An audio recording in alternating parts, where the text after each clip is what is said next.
Tafsir fi Zilalil Quran karya Asy-Syahid Said Qutb, terjemahan Datuk Yusof Zaki. Semoga Allah memberkati beliau.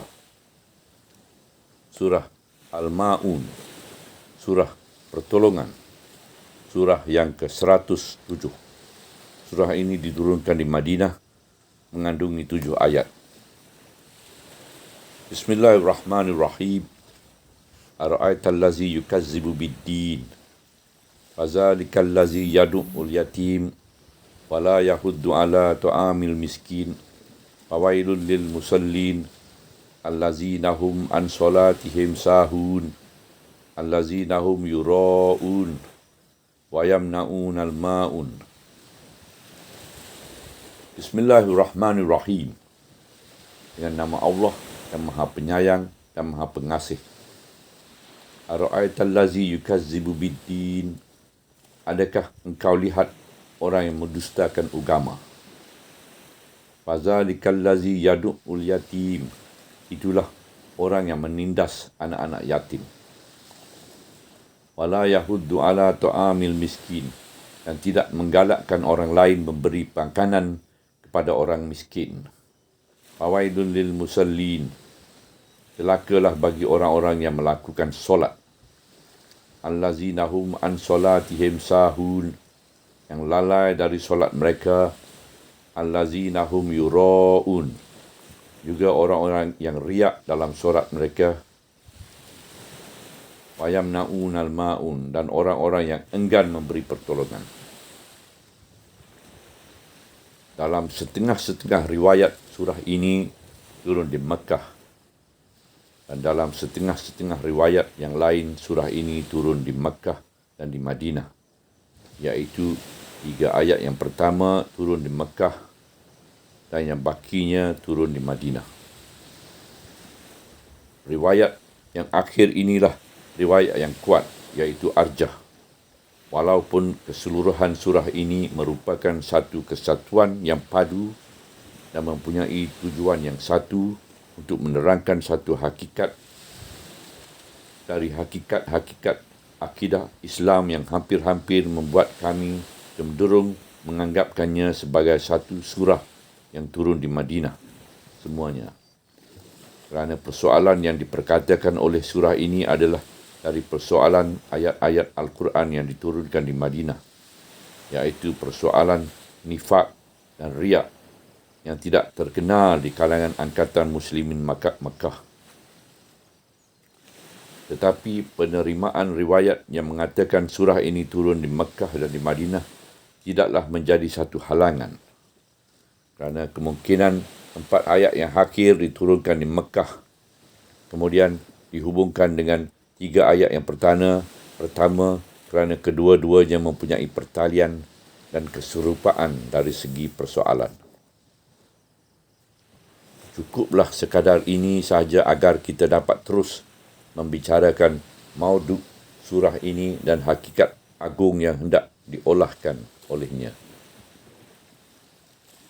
Surah kecil yang mengandungi 7 ayat yang pendek ini adalah memperkatakan satu hakikat agama yang amat besar, yang hampir-hampir mengubahkan sama sekali pengertian biasa iman dan kufur, di samping mengemukakan pada hati manusia satu hakikat yang gemilang tentang tabiat agama ini dan tentang kebajikan yang amat besar yang diperuntukkan kepada manusia dalam agama ini, dan juga tentang rahmat yang amat syumul yang hendak dilimpahkan Allah kepada manusia apabila Dia mengutuskan risalah terakhir ini kepada mereka. Agama Islam ini bukanlah agama kulit dan agama upacara. Rupa bentuk ibadat-ibadat yang zahir dan syiar-syiarnya ini itu tidak membawa apa-apa erti selama ia tidak lahir dari hati yang ikhlas kerana Allah, iaitu keikhlasan yang meninggalkan kesan-kesan dalam hati yang mendorong seseorang ke arah melakukan amalan-amalan yang soleh atau kesan-kesan yang dapat dilihat dengan jelas dalam kelakuan dan kegiatan yang mendatangkan kebaikan dan kemajuan kepada kehidupan manusia di bumi ini. Demikian juga, agama Islam bukanlah ajaran-ajaran yang berasingan atau bahagian-bahagian yang berselerak dan terpisah satu dengan lain, di mana seseorang itu boleh membuat apa yang disukainya dan meninggalkan apa yang tidak disukainya. Malah, agama Islam merupakan satu program yang sepadu, iaitu kegiatan-kegiatan ibadah dan syiar-syiarnya bekerjasama dengan tugas-tugas perseorangan dan tugas-tugas sosial, dan semuanya menuju kepada satu matlamat kebaikan manusia, iaitu matlamat yang mendatangkan kebersihan kepada hati dan kebaikan kepada kehidupan. Matlamat yang menjadikan manusia bekerjasama dan bantu-membantu dalam usaha kebajikan, kebaikan dan kemajuan. Satu matlamat yang menggambarkan rahmat Allah yang sempurna terhadap para hamba-Nya. Seseorang boleh mengaku dengan lidahnya bahawa dia adalah seorang Muslim yang beriman kepada agama Islam dan ajarannya. Ia mungkin mendirikan solat dan melakukan ibadat-ibadat yang lain dari solat, namun hakikat keimanan dan kepercayaan terhadap agama itu masih jauh darinya, kerana hakikat keimanan itu mempunyai alamat-alamatnya yang membuktikan kewujudannya. Selama alamat-alamat itu tidak wujud, maka keimanan dan kepercayaan pun turut tidak wujud, walaupun lidahnya mengaku dan walaupun ia berbuat ibadat. Apabila hakikat keimanan bertunjang di hati, ia terus bergerak dalam kegiatan-kegiatan amalan soleh untuk membuktikan kewujudannya. Dan andainya pergerakan yang seumpama itu tidak ada, maka itulah bukti bahawa hakikat keimanan itu tidak wujud. Inilah pernyataan tegas dari surah ini. Ara'aital ladzi yukazzibu bid-din. Adakah engkau lihat orang yang mendustakan agama? Fazalikal ladzi yad'ul yatim. Itulah orang yang menindas anak-anak yatim. Wala yahuddu ala tu'amil miskin. Dan tidak menggalakkan orang lain memberi makanan kepada orang miskin. Ayat ini dimulakan dengan pertanyaan yang dihadapkan kepada siapa yang boleh melihat supaya melihat. Dan orang yang mendengar pertanyaan ini akan tertunggu-tunggu untuk melihat siapakah yang ditujukan oleh ayat ini. Tiba-tiba jawapannya, itulah orang yang menindas anak-anak yatim dan tidak menggalakkan orang lain memberi makanan kepada orang miskin.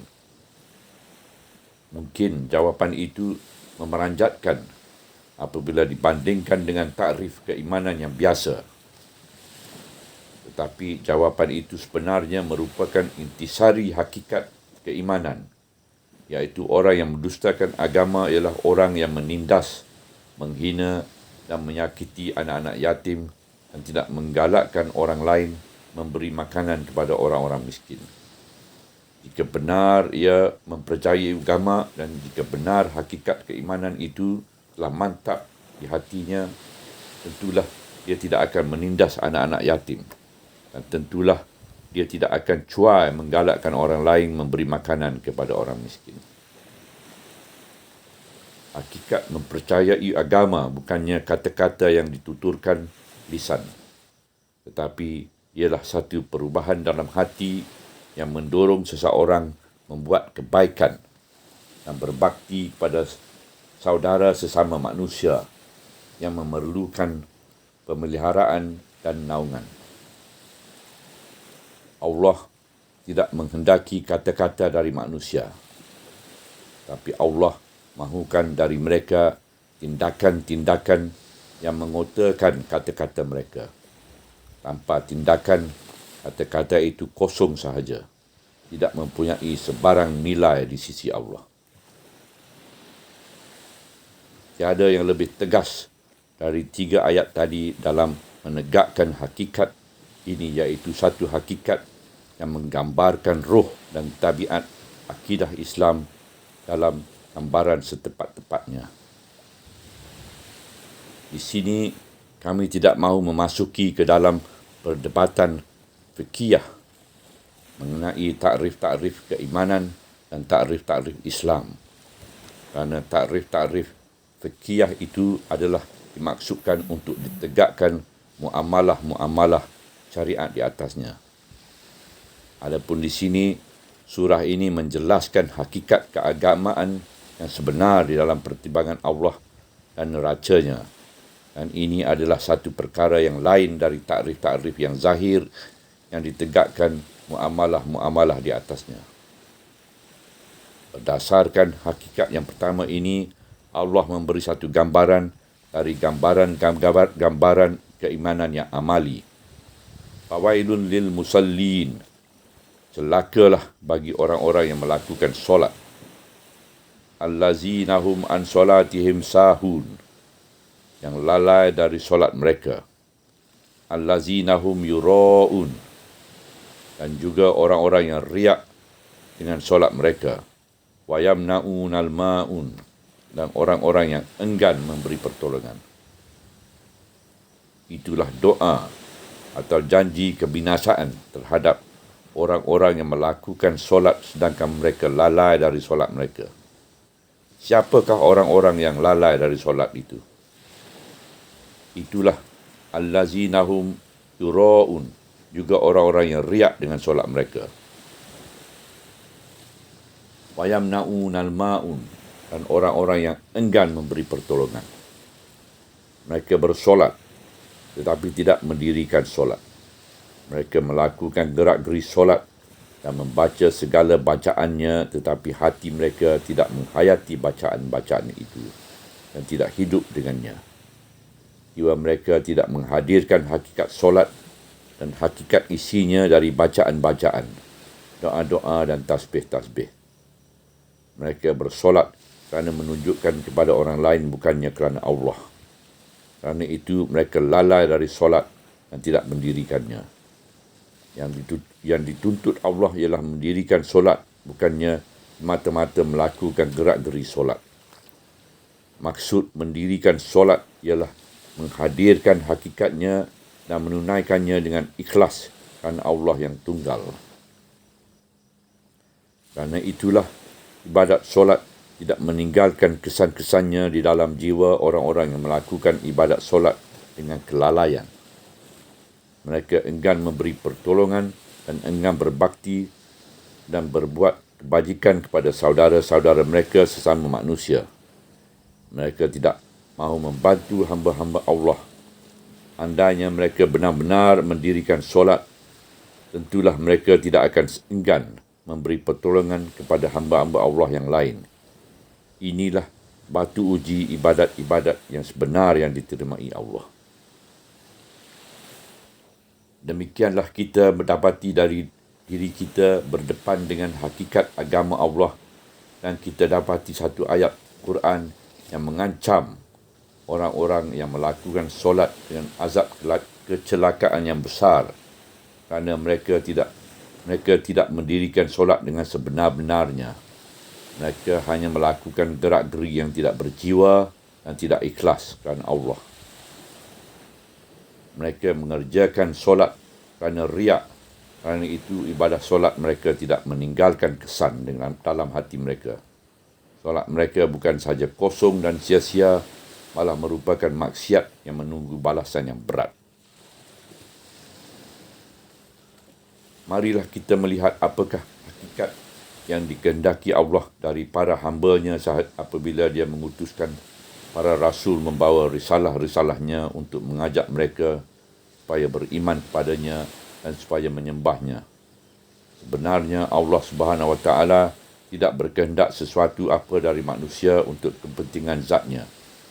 Kerana Allah Maha Kaya. Malah Dia mahu mereka mendapatkan kebaikan dan kebajikan untuk diri mereka sendiri. Dia mahukan hati mereka menjadi bersih dan hidup mereka mencapai kebahagiaan. Dia mahu mereka membina satu kehidupan yang luhur, yang ditegakkan di atas perasaan yang bersih, saling bantu-membantu, murah hati, kasih mesra, rasa persaudaraan, kesucian hati dan tingkah laku yang bersih. Kemanakah umat manusia hendak pergi jauh dari kebajikan, rahmat dan mercu yang indah, luhur dan mulia ini? Kemanakah mereka hendak pergi meraba-raba di padang gurun jahiliah yang gelap gelita, celaka dan merana, sedangkan di hadapan mereka terpancar nur agama Allah di persimpangan jalan. Subhanallah, walhamdulillah, wala ilaha illallah, wallahu akbar, wala hawla wala quwata illa billahil aliyil azim, wala hawla wala quwata illa billahil aliyil azim, wala hawla wala quwata illa billahil aliyil azim.